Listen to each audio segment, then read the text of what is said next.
Doctor Mohammad Yunus আপনি ভুলে যাবেন না, আমরা আপনাকে ক্ষমতায় বসিয়েছি।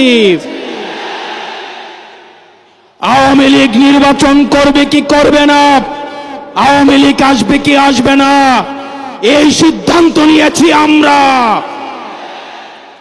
আওয়ামী লীগ মারা গিয়েছে বাংলাদেশে, আর জানাজা হয়েছে দিল্লিতে। 5ই আগস্টের পরে 5ই আগস্ট আমরা সিদ্ধান্ত জানিয়ে দিয়েছি, এই ভূখণ্ডে আওয়ামী লীগের আর পুনর্বাসন হবে না।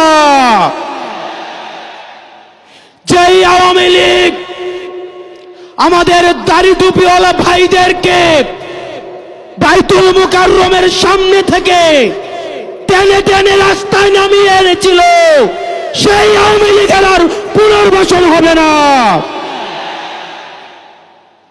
প্রিয় সংগ্রামী সহযোদ্ধা, অত্যন্ত পরিতাপের বিষয়, আজকে 8 মাস পরে এসেও আমাদের দেশের অনেক রাজনৈতিক দল, অনেক রাজনীতিবিদ আমাদেরকে বারবার করে মনে করিয়ে দেয় আওয়ামী লীগ নাকি রাজনৈতিক দল, এবং এই রাজনৈতিক দল নিয়ে সিদ্ধান্ত আসার এখতিয়ার নাকি তাদের নেই।